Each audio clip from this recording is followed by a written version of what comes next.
Greetings from Marrow Woods. As we're looking at Felix, we can see the coconut oil is next to him with a few spare CI batteries. I suffer from dry mouth during the night, and I got up about 3 during the night, 3 o'clock in the morning.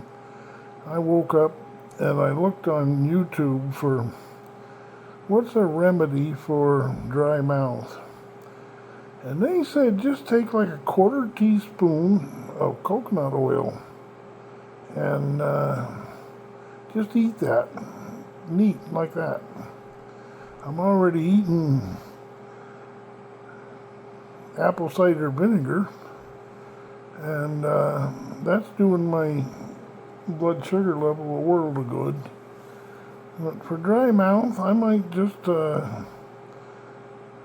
when I feel dry mouth coming on, or before I go to bed, I might just try some of this coconut oil. Great stuff.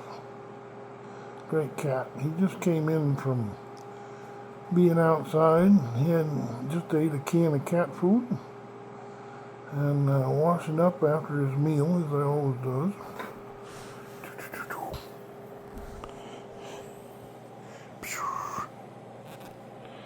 He's a good cat. I had no trouble picking him up, taking him down, or I got him to come in the communal kitchen and I picked him up there. It's a trial for me to get down to his level, but I got down there and picked him up, no problem. And there he is. Good morning, Felix. He got to do his outdoor time, about an hour or a little bit more. He's a good cat. Hope you're a good person. God bless.